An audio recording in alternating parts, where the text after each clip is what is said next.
for decades, we can be carrying other people's burdens, other people's energies, and we are actually not really free and sovereign to ourselves. I realized without all these other energies weighing me down and me taking on other people's things, I'm actually good. No one's coming to save you. You're on your own and you got this. A big theme of what I'm noticing is people have lost hope. People do not even believe that they can land a job, right? People don't believe that they can get everything that they want anymore. You do not believe that whatever you want is possible for you anymore.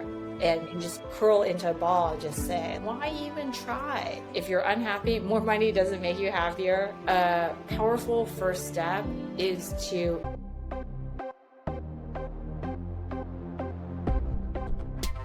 Welcome to the Superhuman Blueprint Podcast. Hello and welcome back to the Superhuman Blueprint Podcast. I am Drew Griesel, Executive Wellness Coach and founder of Primal Wellness Coaching. Today I am with Joyce Guan West. Joyce is an executive coach, a career strategist, and the founder of Coaching with Empathy. Joyce has worked with thousands of high performers and leaders and executives and entrepreneurs who on the outside check all the boxes of success, but under the surface are missing something profound. She is incredible at helping people get their clarity and their confidence and their energy back by uncovering blind spots and shifting mindset. I know this because Joyce and I were connected by a friend of mine who she helped to do just that. This is going to be a real human conversation about what it looks like to build success that actually feels good. Joyce, welcome to the Superhuman Blueprint Podcast. Hi, Drew. Thanks so much. Excited to be here. Yeah, we've chatted once before, but we get to formalize it today and give everyone a peek into your expertise that I was able to tap into a little bit. So I'm excited to get to share you with my audience. Well, thanks. Yeah, I'm excited to dive deeper as well. Awesome. So let's just get into it. You work with leaders, you work with professionals, you work with people that look successful on the outside, but on the inside, they tend to be missing something. And it seems like that's not a small market. I'm just wondering, I guess, first of all, why do you think it is that so many high performers and people that have maybe a superficial view of success reach this point where there's something missing? Yeah. Wow. That is just such a great question. And I think you summarized that situation and that phenomenon really well. Yeah.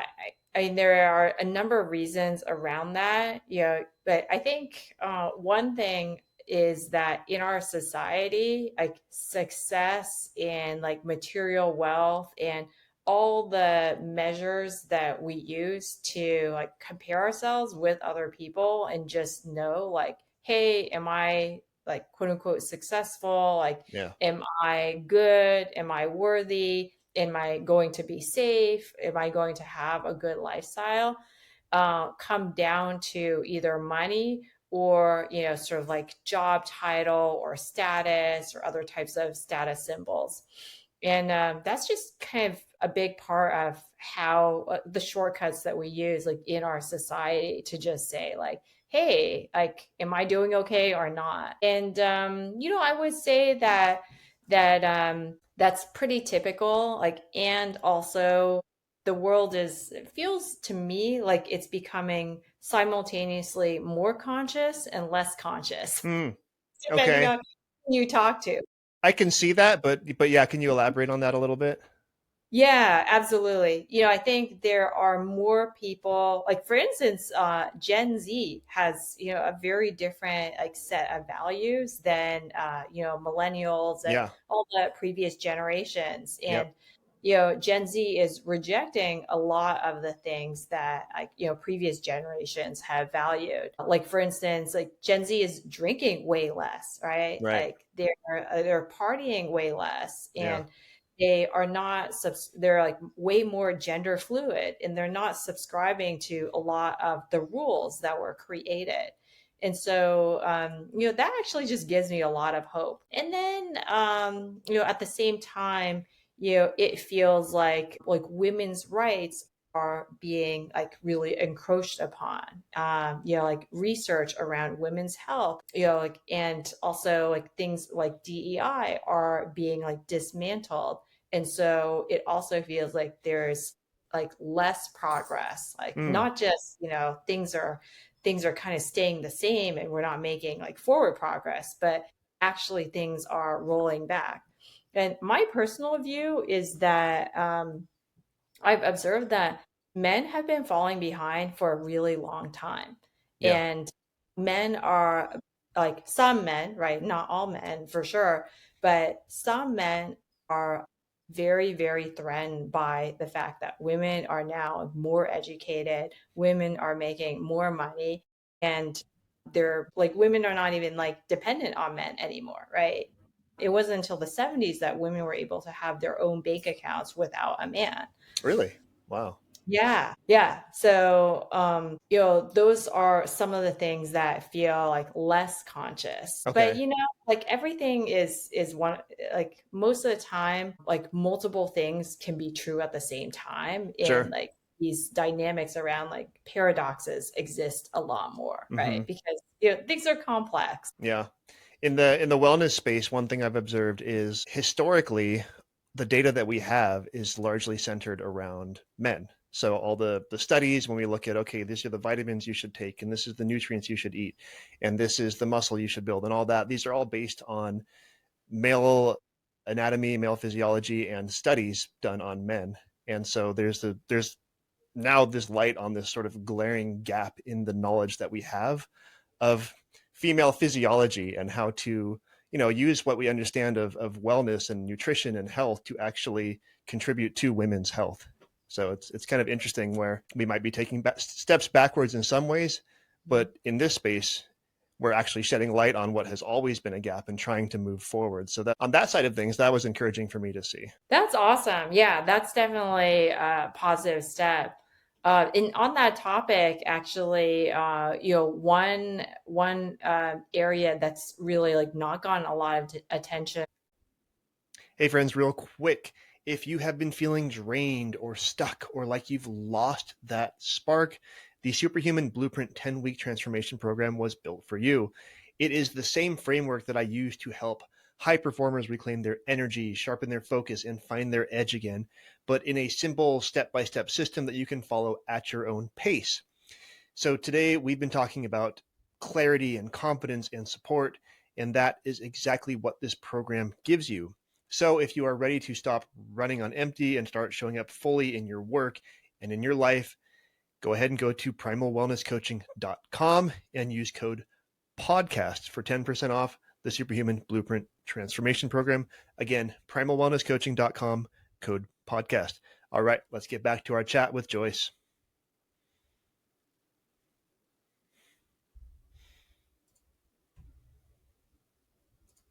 But recently is starting to get more attention is perimenopause. Mm-hmm. Yeah. In that, like, it just, people usually have talked about it and said like, oh well, like women like have their childbearing years and then there's menopause. But now like people are realizing like, well, there's kind of like this like 10 or 15 years period Yeah. where like you're not feeling great, but you're Right. having menopause, and that has even less like research. But it actually is a prolonged period of time that people actually need support on, Yeah. both emotionally as well as physically. Agreed. I have very little knowledge of that, right? Of what Mhm. happens during perimenopause. I, at one point, did a specialization in women's fitness. And so through that coursework, I learned about the different hormonal life cycles that women go through, including the various phases of premenopause and perimenopause and menopause and so on and so forth, and childbearing and all that. But it was really the education was based on a fitness standpoint, right? So it was Yeah. a women's fitness specialization, so it wasn't necessarily a women's health or mental health specialization. And actually, that's an interesting point that you bring that up. I'm curious, in your work with your clients, is that something that you try to make sure you understand, is for female clients in particular, like what phase of their life they're in hormonally? Yeah, that's a good question. It's definitely not something I specifically ask people. Okay. Yeah, I would say that many of my clients are in their 40s and 50s, Hmm. in that I tend to work with more leaders and executives, people with more like complex situations. Yeah. I would say that like most people are kind of predictable. Like sometime in your 40s and 50s, you have some sort of midlife crisis or midlife reinvention, right? Where Yeah. you just, I've been grinding all this time. Now I'm just really tired. Or like now I've kind of like made it, and it's not just about getting a paycheck anymore, but how can Yeah. I incorporate like who I am as a person with and my values and what really feels mission and vision aligned with my work. Like I just don't want to tolerate like life being like all of these different silos. Like I Yeah. really desire this integration. I love that you call that a midlife reinvention Yeah. because yeah, some people will see it as a crisis, right? Like, oh, you're upheaving your life, but hey, I'm making my life what I need to be a happy and fulfilled person.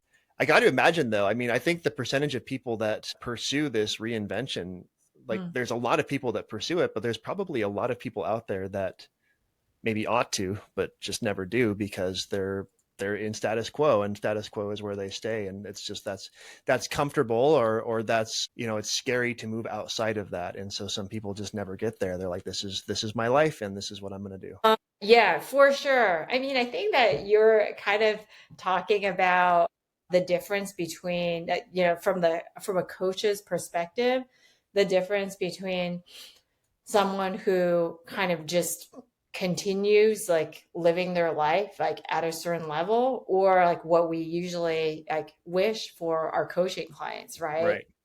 Like they have some moment where the light bulb goes on or they wake up. And I would say most of the time people come to that need through some sort of pain, right? Yeah. Like some sort of dramatic thing happens, or Yep. something happens, they don't necessarily say, "Oh, I'm totally comfortable. Like, let me just seek some coaching." Right. Usually, like they got their knee skinned or worse, and they just say, "Like, I need help. Like, clearly, this is just not working for me." Right. Right. Yeah, I see that in kind of the wellness side is a lot of people are stuck in being unwell. Maybe they're overweight, or they're living with high blood pressure, or certain conditions that could be managed with some knowledge and some effort, but they're kind of resigned to that being their life until some event happens that gives them that much needed wake up call where they're like, okay, I should do something. I need to do Yeah. something. And I imagine in life it's kind of the same, which kind of begs the question. I'm familiar with like the clients that I work with and some of the struggles that they go through from the health side that would bring them to me. But I'm curious, what are some of the types of struggles that your clients face before they get to you, maybe in their career or even just in life? Yeah, great question. So, yeah, I would say definitely an overall like, kind of life crisis or midlife crisis or reinvention where people just say, like, I feel like I should be satisfied, but something's missing. I think many of my clients are really seeking that satisfaction, Yeah. and they are typically high achievers as well, like in the more like businessy like numbers parts of their lives. And Yeah. so that is one great thing about most of the clients I work with, that like they are ambitious, like they're motivated, right? Yeah. They do want more. So yeah, sometimes it's kind of this more intuitive, like, like I should be satisfied, but I'm not. Like, let me explore this. Yeah. And then I would say the other type of client would be someone where something more dramatic happens, kind of like in a movie, there's an inciting incident that just kicks off the whole movie. And then like life is never the same after that. And Yeah. like a hero or the heroine of the story just goes through all of these challenges and then like has these transformations. And then like they have this like big epiphany and transformation, and they're like, Obviously, without naming names, I'm wondering, do you have like any stories you can tell where someone kind of went through this sort of like low and then was able to bring themselves out of it? yeah, yeah, absolutely. Yeah, I say one of my clients. actually, lost his son. Yeah, his adult son. And then at the same time, he's working for a major FANG company. And also, he was on a performance improvement plan. And so, like, Oh, he okay. reached out to me and just said, like, I need help. Like, Yeah. like one of these things, like, would be devastating enough on its own. But clearly something is just not working, right? And Yep. I need guidance. I need a thought partner. I need to like rethink how I'm approaching things. And so it's kind of like a double threat of major life crises happening at the same time. Yeah. Even when like your personal life and like regular life is going well, but there are challenges at your job with your Hmm. manager and with your performance, and suddenly you're in this place where like you're not secure anymore, that's definitely going to be there. That's hard enough. Right. But also dealing with, family stuff, and also dealing with a challenge where like your employer is not as supportive as they should be is Right. really tough. Yeah. Yeah, so I helped people who've been in situations like that just literally navigate the situation, like, strategically, mentally, emotionally, and financially as well. Yeah. I was going to ask if so, as a professional career coach that you are, I would assume people come to you for professional reasons, but I would assume some of the struggles that they're talking to you about manifest in their health and in their relationships and in their Mhm. non-work life. Yeah, that is absolutely right. And so, like, I would say a good way, the way that I really think about the work I do with clients is people usually come to me for some sort of practical reason, like to find a new role, to make more money, to get promoted, to level up in terms of their leadership, to help grow their startup, Hmm. across like all the different, like areas like within the business. Yeah. But then what they really end up getting from me is they get my unconditional love, and I help them really see themselves at their highest potential. And I also just bring this energy of psychological safety, and I give them permission. I give them permission to just really state what their true desire is Okay. and to just be themselves, right? To identify all the things that are kind of like imposed upon them and question, like, like, why do believe I should do this? Or why do I believe like I'm restricted by X, Y, or Z? Okay. So you're absolutely right. Like I help people really win their inner game so they can win their outer game. Cool. I like it. Okay, so I have to say that was actually something I learned from my coach, because even coaches have coaches, right? Sure. Like Yeah. them like how to do things. That's something that I got from my coach, Dave Cashin. Okay. Dave has coached many, many like famous like Silicon Valley CEOs and founders. Okay. Got it. Cool. And you actually shared with me earlier that this Mhm. year you have personally wrestled with a lack of self-agency and belief. So Mhm. let's unpack that. What was that all about and what happened? Yeah, okay, let's do it. Let's go. So, yeah, I would say it's been like a really illuminating like journey over the last year because like I have experienced like firsthand what it's like to feel really demotivated, to Okay. feel a lack of hope, and to feel like totally lost. Was there a particular like hardship that you were going through, or is it just a culmination of things? Yeah, it's kind of like a perfect storm of things. But then there's like one main thing, that I think just really kicked this off. Okay. So basically in 2022, I separated from my now ex-husband. And Okay. so that was kind of like one of the main like symptoms of my midlife crisis Okay. and the reinvention. And yeah, so it was ultimately a very positive result, right? So that happened. Then, like months later, after we finalized our divorce, I got diagnosed with early stage breast cancer. So I'm Oh, totally wow. cancer free now, but that was kind of like, okay, like, like all of this is happening like all at once. Like, Yeah. okay. And yeah, of course, like divorce is super expensive financially and emotionally and all of that stuff. Yeah, so that happened. And then, like last year, 2024, I finished my third surgery. And like then I was like, okay, I'm good. And then LinkedIn actually changed the way that it like distributes leads. And so I went from having like 10 like sales appointments on my calendar every day to maybe like one at best. Wow.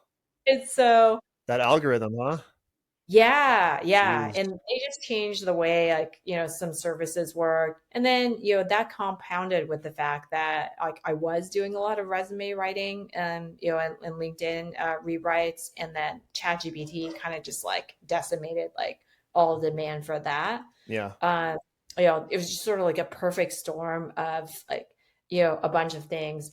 And I just said, like, I actually am just feeling in a kind of like a helpless like stage in my life. I Okay. feel like there are a lot of things happening that are out of my control. Yeah. And I just had like a really long pity party. Like, Okay. I just really felt like a victim.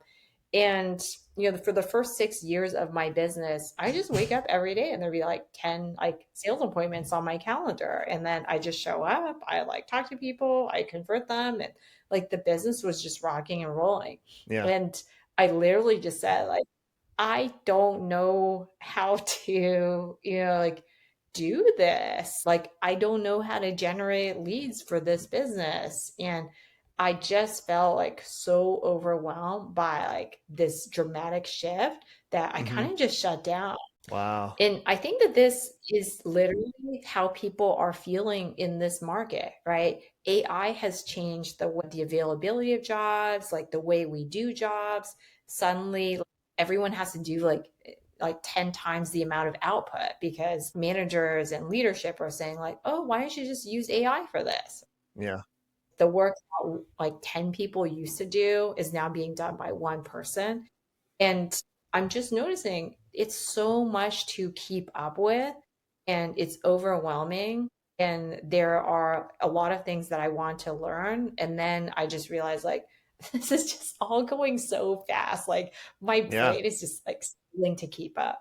Yeah. But for me, it was just this perfect storm of like three things, right? Hmm. Like the divorce, the emotional and financial fallout of that, like the cancer, and then just like my business, which I was kind of like relying on to just be stable and like to just keep going, needing to find like a new way of like generating leads and just like working on the business. So all of that happened. Yeah, if you have any questions, feel free to jump in. Yeah, I was gonna say, so there's two sides of that, right? There's the emotional component of just, Mhm, the emotional impact of the non-financial things you're going through, and then there's the mhm, financial component, and then the emotional part ties to the financial part. Obviously, when your finances yeah, fall apart, then that's an emotional situation as well, mhm.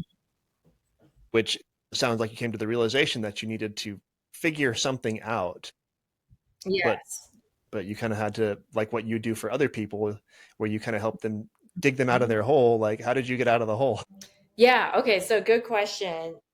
So this actually led me to becoming aware of a lot of my childhood traumas. And so it wasn't until I went to like two main things happened. I went to Hawaii, like the Big Island, like in May for my cousin's wedding. Okay. And I went with a friend who is a shamanic practitioner. He's Oh, also a coach, but he's just one of these like very magical people. yeah. And we get to the Big Island, and like the first day that I was there, I had a dream. And the dream was like just had this message of Joyce, like everything going on right now, and like the energetic blockages you're feeling around your business and in life in general. And, like all this energy of distraction and like resistance to doing anything. This is related to the fact that like all your life, there's been like a man in your life who has like prevented you from fully claiming your like worth. Hmm. So now I feel like, This was all in a dream? yeah, Wow. That's deep. yeah. Well, San Francisco is very noisy. Yeah. So, like I don't usually have dreams like when I'm in the Bay Area, Wow. but like the Okay. Big Island, like they say that the Big Island has a lot of energy, right? There's like the volcano, there's a lot of spiritual energy there. So I woke up from that dream and I just said, okay, well, I guess that probably means I need to like reevaluate some of the like friendships and like relationships in my life. And I kind of knew like what the dream was talking about. Okay. There were a couple people in my life, including like someone I had dated who kind of like treated me more like a utility than an actual person, right? Okay. Like there's this energy of like, okay, like I'm getting stuff from you. And so I realized like, okay, I actually need to like resolve this.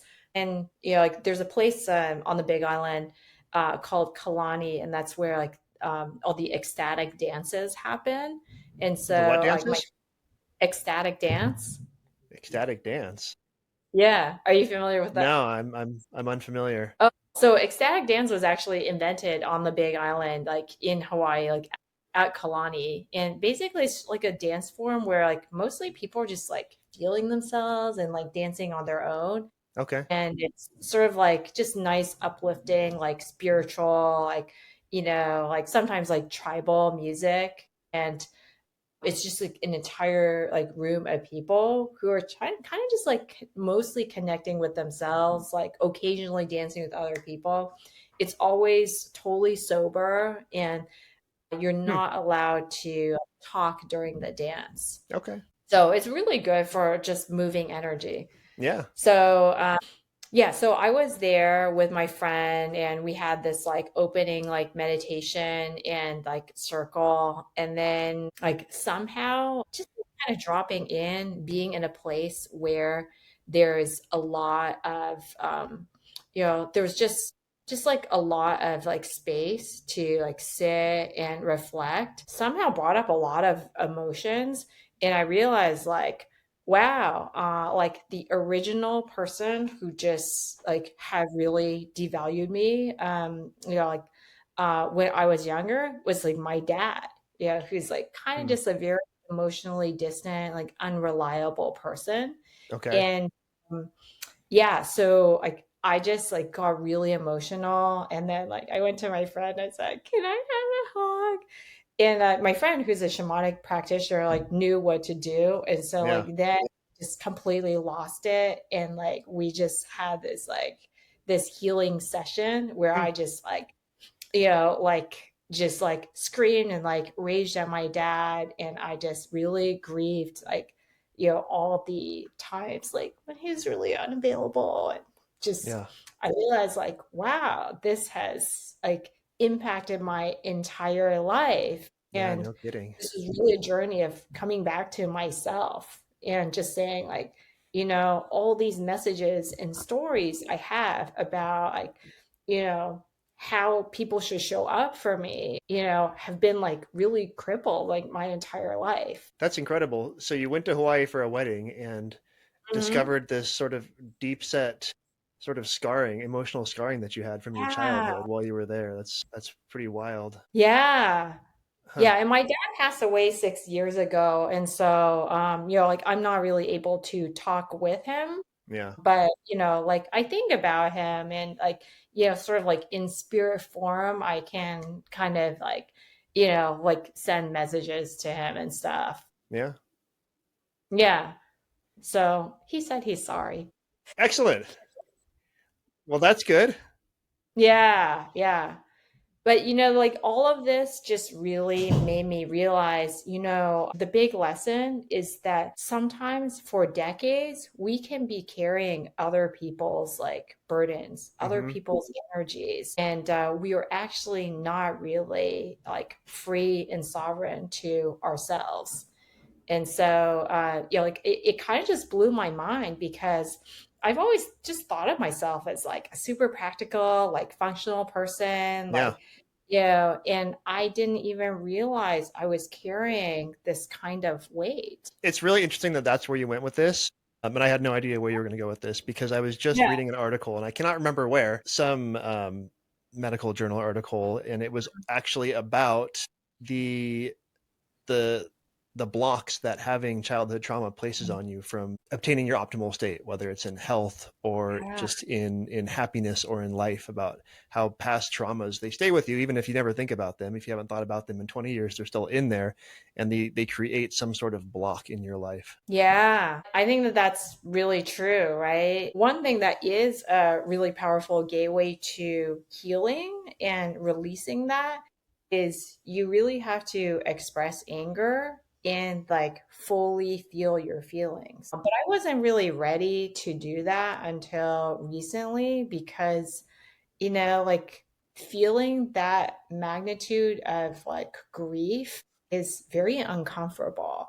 Yeah, I bet. Yeah, but the one thing I would say is that like this category of healer, like people who are shamanic practitioners are Hmm. very skilled in doing this type of work. And Okay. so my friend like just knew exactly how to hold the container. And the whole reason I was able to do the healing is I just felt really safe with that friend. Okay. Got it. So that's definitely a category of like healer that is like very powerful for this kind of work because they can sort of tap into like the energy of the ancestors. Yeah. And then like I was like just like bawling my eyes out. I was like, yeah, like raging. I was super angry. But when you finally express those things that you've been suppressing for like decades, they say that an emotion only lasts for 90 seconds, but we spend decades Hmm. like denying like them, like just not expressing them. But if we do actually just express them, like it can be over pretty quickly. Yeah. Wow. That reminds me of a story that I heard from someone else that I had on this podcast last Mm, year, a gentleman that runs a men's support group. And mm, mm. he was talking about one of his own experiences as he was kind of finding himself, because he went through a major low and then sort of found himself and came out the other side as someone that now helps other men to have emotional support and emotional health. But he was telling me about an instance in his life where someone had crashed into his wife's car and almost killed her, and she was hurt very badly. I can't remember what happened with the person that crashed into her, but he never had an interaction with that person. But he carried this profound rage Mm. against that person. And then he went to some sort of retreat, and they were kind of sharing things that, that emotional things that had happened in their lives. And then someone basically just walked up and just started a role play with him and said, "I'm the man that crashed into your wife and I'm sorry." Oh, And he just wow. like, yeah, he said he just lost it. But Mhm. then after that, he forgave him, and then he was done with that. Like it was never a thing for him again. Yeah, that's exactly right. Like once it's over, it's over. Like animals and like pets, like shake it off all the time. Yeah. Yeah. I was gonna say the other part of like my particular journey there was, like there's like my dad, right? But then there's also this guy I was dating earlier this year, Hmm. who really reminded me of my dad, and Oh, I kind okay. of like, yeah, like really like strong like pull towards him. But I also just was simultaneously like, I don't know how to quit this person, even though like consciously I don't really want them in my life, but Yeah. consciously I'm just like so attracted to them. Yeah. But he was someone who like eat junk food all the time. Like he would like, like stay up super late, and then like, I was just like not getting any sleep. He wasn't working, and like he generally had all of these like addictive habits, and I realized while I was there, like, okay, I know what I need to do. The reason I felt like not in control of myself is somehow I've allowed this person's energy like into my field, Yeah. and now I'm just acting like them. And so while I was on the big island, I just realized that I actually need to do a full on cord cut, energetic cord cutting with this person. Okay. And it might Were sound you kind of still in the weird. relationship at that point? No, we were just Okay. friends. Okay. Yeah, but we were still talking and hanging out and Yeah. yeah, like seeing each other pretty often. And so I just said, yeah, literally like any interaction with this person is just not good for me. Like Yeah. I just need to like end it. So I made this like I basically like said like, hey, can we talk? And we like hopped on we hopped on a FaceTime and he just said, yeah, I realized that you are actually our soul contract is over and like you being in my field is actually really like, negatively impacting my energy Yeah. because like you're living in a lot of ways and you engender a lot of values and the way you see me less as a human and more as an object is really getting in the way of like me fully claiming my self-worth and being the person that like I actually want to be. So I said, I just never want to talk to you ever again and I'm going to be Wow. blocking you on all social media. Like please don't contact me again. And he said, yeah, I kind of was getting that sense that this would happen. And so it Okay. wasn't any Well, some awareness thing. there. Yes. And I kind of like knew like what was going on after I watched the movie Sinners. Have you watched that? No, That I've never the seen new it. Okay, it's the new Ryan Coogler movie. It's a vampire movie, and they kind of Okay. talk about how, like a vampire needs to be invited in. So, like when I like That saw was the The movie, Lost Boys when I was a kid. it was what? The Lost Boys, that movie with Kiefer Sutherland and Corey Oh, Feldman. they said that too. 80s, 1980s. Yeah. Yeah, that was the Yeah. vampire thing. You had to be invited in. Yes. I mean, it's really true. Like, and so I just said, okay, well, like I know I need to take accountability for this. It's not like he's like Yeah. sort of barged into my life. I Right. invited him into my life. Yeah. So I can uninvite him. And so that was a super powerful move, right? And so I've just been spending a lot more time like with myself and just tuning into my own energy. And I Mm. realized like, oh, like without all these other things, without all these other energies like weighing me down and me taking on other people's things, I'm actually like good. Yeah. That's amazing. So what does Joyce today look like in contrast to Joyce, say, 2 years ago? Yeah. So when I got back, there was one other thing that I had to do, and that was I realized the other part of, like beyond just being weighed down by these things, there was also a feeling of disempowerment of like, oh, if I hadn't got divorced, then like everything would be fine, Mm. right? Like if like if everything continued in my marriage, like then none of these things would be happening. Okay. And kind of just this like wishful thinking of Yeah. like, oh, I wish, like none of this ever happened. And I realized that, like I sort of just applied some of my own like, coaching practices on Good for you. myself. I just said, That's hard to do. yeah, yeah, because I'm trained in conscious leadership, and we have like this whole concept of the drama triangle, right? At any point, like if you're stuck in the drama triangle, you're either a victim, a villain, or like a hero. And I just realized like, oh yeah, like I'm like such a victim.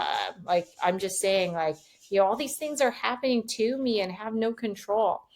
And I realized that I wasn't fully over like my marriage, and I still waiting for my ex to come back and save me. Right? Oh. That was my lack of personal agency. I just said, like I'm just so destroyed that I have to do life on my own now, and Hmm. like I don't wanna. Right? Yeah.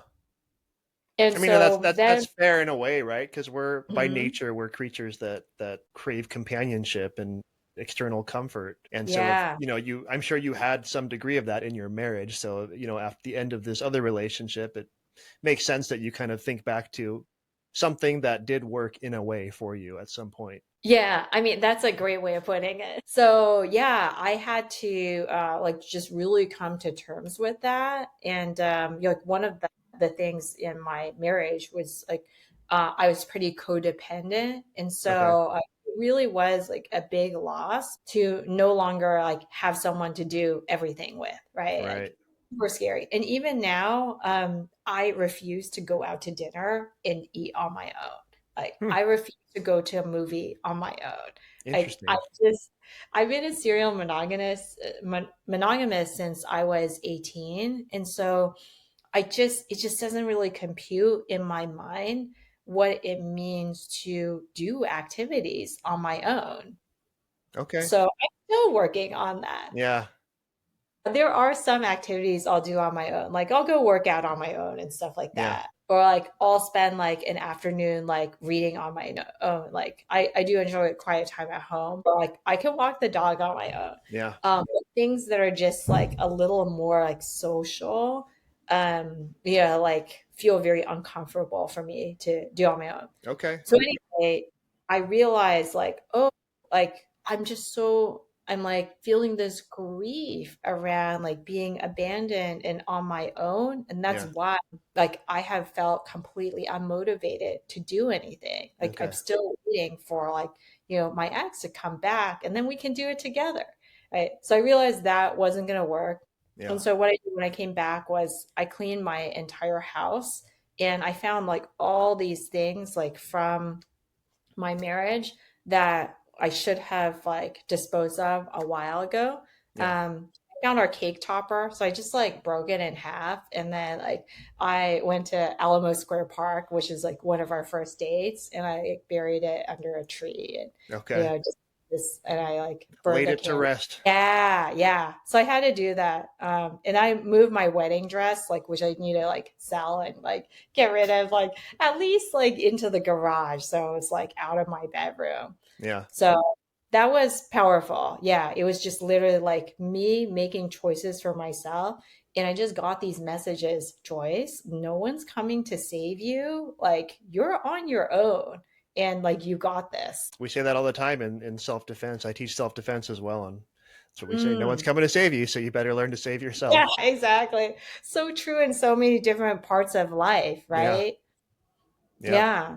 So then let me come back to the question then. So Joyce today versus Mhm. Joyce 2 years ago, like Mhm. what am I, so I of course have only known you for a short period of time, but how are you different now? Like how is this sort of enlightenment and this next phase of moving beyond these attachments that you've been holding on to kind of changed who you are and what people see when they're working with you? Yeah. Okay. Great question. So I would say, Joyce 2 years ago was still like very much like looking for, like someone to like create my sense of safety, like Okay. maybe and like looking for someone else, like for like a romantic partner or like just someone outside of myself to initiate that leadership. And now like Joyce today realizes like, hey, like I'm capable of doing that on my own.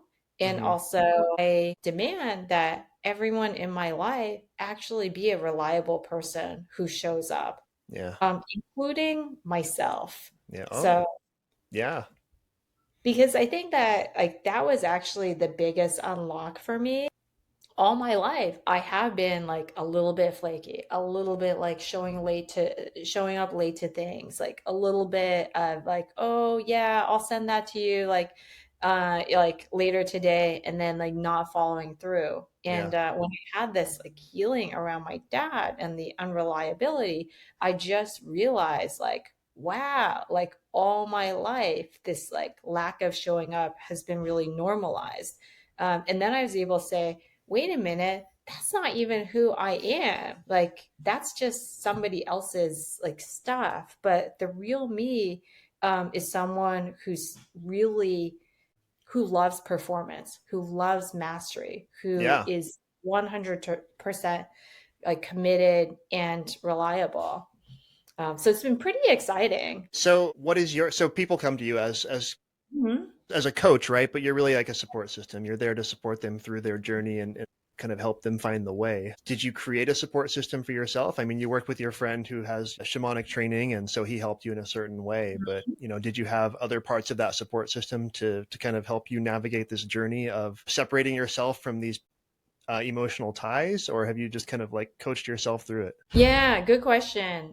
I would say a combination of both. Like I spent a lot of time as a child on my own, even being a little neglected. And so like Okay. I like just spent a lot of time like, being in my head, like finding ways to entertain myself. And so I have always been able to spend like long stretches of time on my own. Hmm. And so like definitely there's a like radical self-sufficiency there. Okay.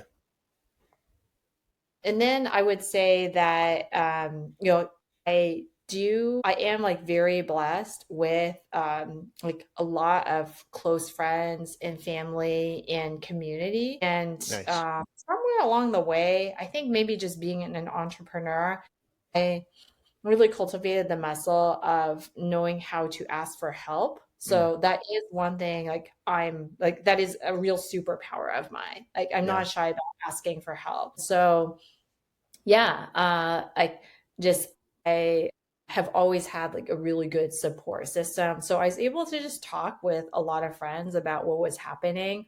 And also, a lot of my friends, like, it's just very self-selecting, also have gone through things like this as well. So they could Yeah. really relate. And yeah, and like, I tend to be friends with a lot of like other children of narcissists as well. Hmm.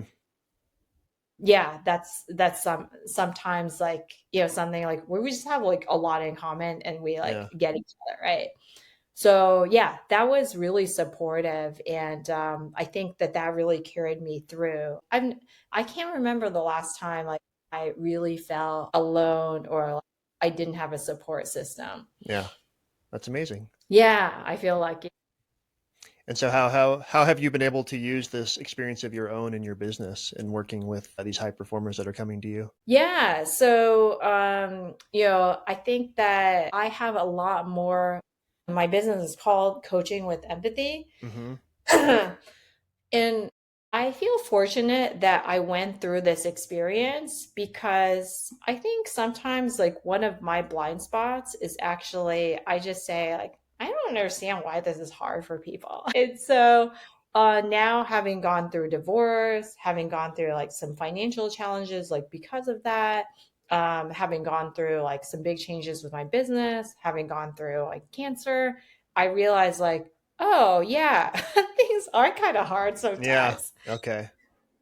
And also, I think this year, like, like a big theme of what I'm noticing is people have lost hope.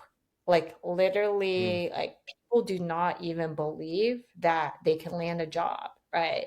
People don't believe that they can get everything that they want anymore. Yeah. And if you would have asked me, like a year ago, like whether I believe that, like I probably would have said no, like everything is possible all the time. But Yeah. now that I've had this experience, I realize there's a certain segment of my client base that's not motivated. And I used to not understand why people like would like always be like, yeah, I know I'm supposed to do this, but I just like couldn't get to it, Yeah. or people would have this sort of like victim like sense. And now I understand.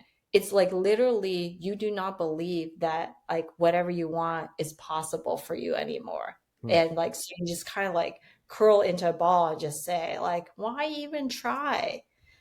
So what do you do with And that, Joyce?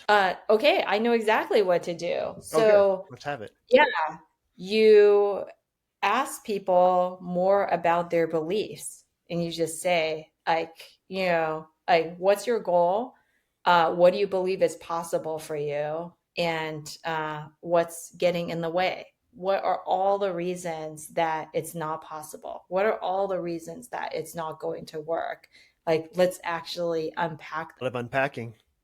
Yeah. And I think it's subtle. Like most people are not asked that question, right? Yeah. Like, why do you believe it's not going to work? And when you dig into that, then you get the answers, right? Either people have like lack of belief in a system or it's the lack of belief in themselves. And both, like once you unpack them and you get it on the table, you can actually work with both of those things. It's interesting thought that high performers would experience a lack of belief in themselves because, as a third party looking at a high performer, I'm like, yeah, look at this person's success. They obviously know what they're doing and have a lot of self-confidence and are driving their growth. But then, you get inside that person and maybe not really. Maybe Mm. maybe they got there by, this great push, and then that was all they had, and now they don't have anything left. Yeah. Well, I think that's a really good segue into this book, The Yeah, Five Types actually, of that's what I was going to ask you about Wealth. next. So, yeah, let's talk about it. You're reading this new book, Five Types of Wealth. So, how's that? Tell us about that and kind of how you're able to use that. Yeah, so it's by Sahil Bloom. And he, like, I don't even know what to call him. He's kind of like a life optimizer. He creates a lot of content in terms of how to just live the best possible life. Okay. And this book came out like over the last handful of months, and I learned about it because like I sold my company back in 2017, and so I'm part of this group called Post Exit Founders. It's about like four founders who have all sold their companies, Okay. and so like he was a speaker at an event we had. Like his talk just really like resonated with me because he said, "Look, like once you have a certain amount of wealth, more money doesn't, if you're unhappy, more money doesn't make you happier. And Yeah. if you're happy already, more money doesn't make you more happy." Yeah. And he said, like, the best way of really thinking about wealth is like, it's way more than just the number in your bank account. It's Okay. like, you're like, having like wealth in terms of time, being able to choose how you spend your time.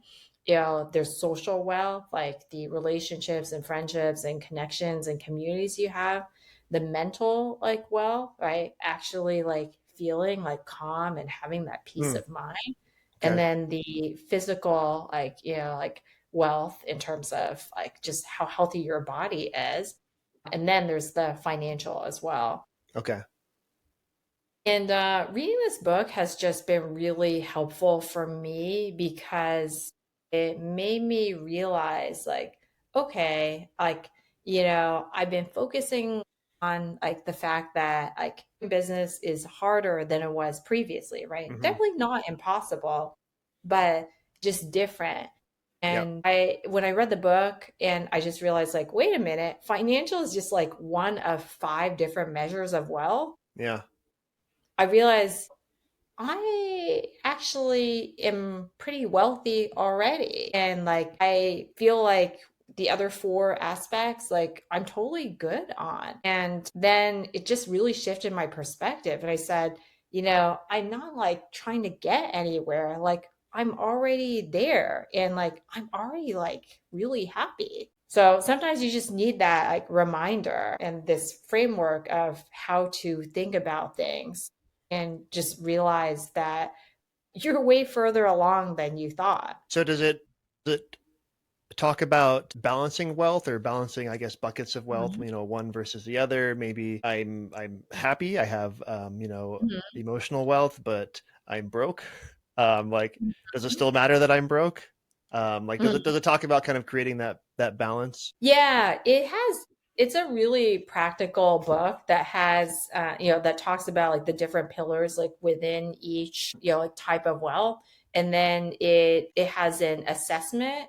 There's a quiz you can take that just tells you, what areas you might need to work on. Yeah. And then there's an assessment for each type of wealth. And then they have like specific exercises for each one in terms of Okay. like, so I Interesting. love it. Like, I love books that just sort of have like these very clear steps. I'm really into the bias to action. And then, yeah, to your point in your question about the balancing, like what he recommends is that you take the quiz and then it tells you what your top areas to work on are. Because Okay. generally, like, no one's going to be like, oh, like I suck at everything or like Yeah. I'm great at everything, right? It's Yeah. usually lopsided. So then he just says, like, okay, focus on, like your top areas for improvement first, like these two like areas. Yeah. And then you can like bring that up and then you can work on the other ones and like fine tune them. So Interesting. I think it's kind of like some people really do well by single sourcing and like focusing on one thing. And then other people do well by like having a little bit of variety. I guess there's like single taskers and multitaskers. So, the way I would suggest using the book is just like everybody knows how they work best, right? Some Yeah. people enjoy the variety and they thrive. Other people get very distracted by it, and it makes sense to just choose like one thing to focus on first. Yeah. Yeah, I think about many years ago now at this Mhm. point Mhm. when I was in my late 20s, about to turn 30, I was 10 years deep into a career in corporate finance, had Mhm. a good manager job, had people working for me in a handful of different states, and I had been very driven and motivated by career growth. And that was definitely a point of importance for me, right? Not just the financial wealth that came with that, but just the career progress and seeing that type of success in my life. But then I pivoted, and just before I turned 30, I quit my job on my 10-year anniversary, and I went and traveled for 2 years. And so I was broke, but I was very happy. I was very fulfilled in all the ways that I needed to be at that time. I'd saved up money, so I wasn't like, struggling to buy food or anything. But, Mhm. I went from this corporate finance job to, I moved to Australia, and I was working in a smoothie shop. And I couldn't even Wow. find a job for a bit. So I pulled odd jobs. Like I washed dishes at a wedding, and I was a mystery shopper for a bit, like just odd jobs that barely paid anything, but it helped me get grocery money. But I was so happy, and Hmm. I was not focused on my career. I was not focused on money. I was just focused on having these life experiences. And I completely put that financial wealth bucket to the side, and it didn't matter. As long as I had enough money to get by, I didn't care about that. But then when I came back, it mattered again. So it kind of interesting to me how you can kind of like things can shift like that, right? It wasn't important for that period of time, but then when I moved past that period of time, it became important again. Yeah, very well said. I would say I've observed that order of operations is and priority is really important. There's another thing that happened for me this year, which is like last year, I ended up breaking up with my boyfriend at the time. Mm-hmm. And there's this like exquisite like future visualization that I do almost every day to kind of visualize like the future Hmm. and sort of tune into like how I'm going to feel when I've achieved all the things like I think I want, right? Okay. And this like sense of expansion and aliveness and spaciousness. And I always think about just taking my dog on a 2 hour long like walk at the park or something. Like a month and a half into doing this visualization, I realized like, oh, the energetic block is actually like the relationship I'm in. And I Oh, okay. said, visualization keeps expanding me, and now I'm noticing that like the person I'm with just says no to like 90% of my invitations, Hmm. right? And I like want more of this yes energy. So I Yeah. literally just went to him and I said, yeah, like my I've been doing this visualization and like it's telling me like loud and clear that I need to break up with you. So yeah, so I did that happen. And then I summed it up by saying like, yeah, this person makes me feel like more like dead than alive in Oh, like okay. this aliveness in like waking up every day and just feeling excited is like what I want. Yeah. And the reason I was able to say that like with so much certainty is most of my life I have experienced that. Like I'll just wake up in the morning and be like so excited to do life all Yeah. the time. Yeah. And I noticed like, wait a minute, like I'm not like really myself anymore. So anyway, like I did that. And then earlier this year, I met my soulmate and Wow. saying Congratulations. no. Thank you.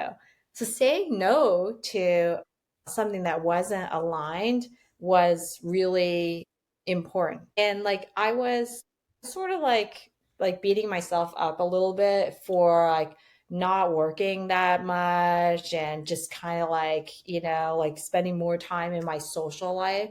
But Okay. the way I sort of parse it is the universe just said, look, things are not going to be done the way that they usually are. Like you're not going to have this like linear like to-do list and then that's going to get you to where you need to go. Like Yeah. we need to like equip you for this next journey, and what we want is like we want to like just really like fill you up at the heart level. Like you're Hmm. gonna be like so out of your mind, like in love and happy and like loved, like with the right person who like Yeah. can actually see you and understand you. And then from there, you could just do anything. So that's kind of what happened. Okay. And do you use that type of approach with clients? Not necessarily about love, but just about, accomplishing something that's going to be meaningful to them? Yeah, so the visualization is I have a recording of it, and so like I share with clients. The first time I talk with a client, I'll just take them through it live, and then people are really able to tune into what it is that they actually like want to be feeling, right? Like who it is that they want to be.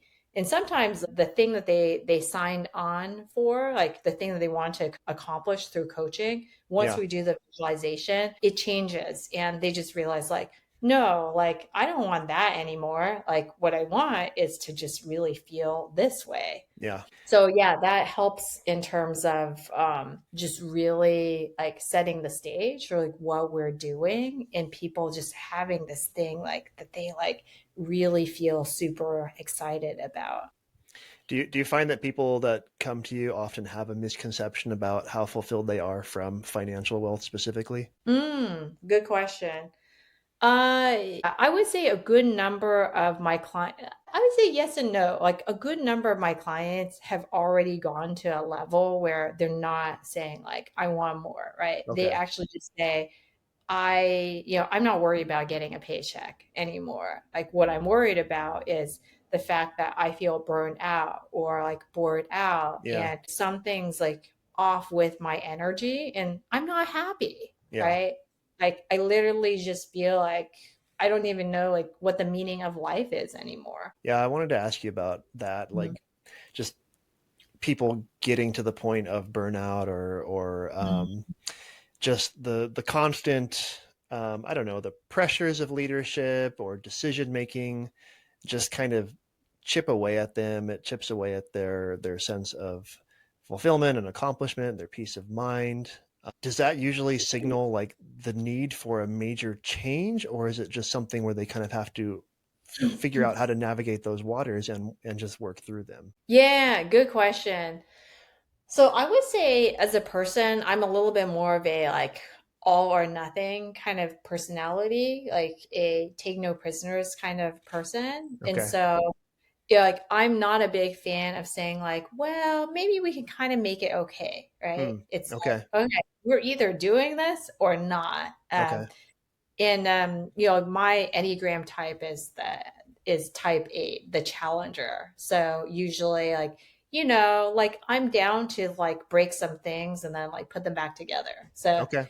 I always just let people know, like, yeah, like, if you just want me to like enable you and like just allow you to keep doing what you're doing, that's probably not me. Okay. But if you want to like actually get to where you want to go, and you want the truth and like the authenticity, then like, yeah, we can work together. And so typically, in terms of just getting people like to where they need to go, there are a lot of like practices in terms of just really tuning into like, what the authentic truth is. Okay. And that's just Mhm. you just work out what that authentic truth is just by kind of doing your whole like your sessions, right? You help them to talk themselves through it. hmm Okay. Yeah. I find that generally for most of the clients I work with who are attracted to the like, hey, like, things are not going to be the same and we're going to get really like fast, rapid progress. This middle ground usually doesn't like sustain very well. They usually need to Yeah. make a more dramatic shift. There is one book that's super helpful. I got into conscious leadership coaching. So I trained in conscious leadership coaching, Okay. and a book from the conscious leadership group called The 15 Commitments of Conscious Leadership. And when I read this book, I just was blown away because I said, like, all the things I ever wished that corporate leadership and life could be like. People have written a book like, saying that they want these things. And I thought I was the only person who wanted them, right? So Wow. it's 100% responsibility, Yeah. like radical candor, Yeah. let's see, feeling your feelings. Because as a kid, people would always ask me, like, why are you so sensitive? And as Mm. an adult, like, people would ask me that too. Hmm. And so I just said, wow, like I thought I was the only idealist. And so that book is actually really powerful. And I recommend it to a lot of my clients. And then I take them through conscious leadership exercises. Oh, okay. So, yeah. So someone comes to me and they say, you know, I'm really having this conflict with this person. And I actually, yeah, like I think a very standard response is like, well, that's just corporate life. Like you can't expect people to, behave better. And the conscious leadership coaching response is like, hey, like, why don't you have if you were employing like radical candor, what would you tell this person? And how can you have a clearing conversation with them Yeah. actually air these things out? Like it's very uncomfortable for some people, I imagine. Yes, yes. But what's really awesome is we assume that these things are going to like just be career limiting moves or Yeah. like just really blow things up. But the conscious leadership framing is just so good that usually it just brings people closer together. So the construct is something like this, like for a clearing conversation. I'd say, Drew, there's something I want to talk to you about. The facts are, like last week, like we had this meeting and I feel like, you talked over me, right? And then like a story I make up is you don't respect me. Okay. And now I feel like, like hurt, like, scared, whatever. And yeah, and then there's like a little bit more. But like if you just think about that construct and the way that that's framed, Yeah. it's actually not super threatening and it actually brings people closer together. Yeah. I can see that, and I have seen that. I Yeah. agree. And many people are inclined to shy away from the tough conversations, but when they have them, it makes Mhm. things better if they approach it constructively Yes. and not just pointing the finger. Yeah, that's exactly right. So usually I have my clients try that first. And then, of course, there are toxic work environments Yeah. where there's no way, right? Yeah. Or they're like, I cannot deal with selling another like freaking B2B widget. Like my true passion is like, I want to like open a wine bar or something, right? Yeah. Or work for a nonprofit. So I also just encourage people to do that. And when people decide, like, you know what, like I really want to dream, then I have them go through the book designing, or I have them do an annual life review. No. Wow. Usually helps them like just like excavate a lot of information Hmm. and like do some really deep reflection. And then like we like look at all the data. And now I actually use ChatGPT to help like interpret it as well. And Yeah. then we start to come up with these hypotheses. It's cool how you can kind of train Chat GPT to help you do certain things in a certain way. Yeah, it's actually a really amazing like strategy and thought partner. Yep. Agreed. All right. Joyce, this is my last question for you Okay. today. So, for all of the folks out there that you have not helped yet, Mhm. who are feeling exhausted or stuck or lost, what would you want them to hear from you right now, other than hire me? What Yeah. what can you tell them right now that they could use to either be motivated or to take that first step? Yeah, good question. I would say that I would just really remind everyone sometimes there's always everything is figure outable, and a powerful first step is to admit that you're not okay, right? And it's okay to feel your feelings. You don't have to like just be strong through everything. If like things suck, you can just really acknowledge that. And also like admitting that you might need help or like that you have blind spots and it's hard to see the way out or it's hard to feel that hope. Those things are okay also. Okay. And sometimes like, you know, if you're like close to like a bottom, it's just good to say like, you know what, let me just like hit the bottom because then everything can get better from there. Yeah. Yeah. Well, that it's a good view set to take. And I hope that people will keep that in mind. And for those that do want to hire you, I will link to you in the show notes for today's episode. So if anyone wants to reach out to Joyce, I will link to her contact information on the show notes at thesuperhumanblueprintpodcast.com. Joyce, this has been a really nice conversation. Thank you so much for spending some time with me today. Yeah, Drew, it was a pleasure. You asked so many amazing questions, and I appreciate you sharing your story as well. Oh, yeah, absolutely. All right. Well, thank you, Joyce. Take care. All right, you too. Bye-bye. Bye.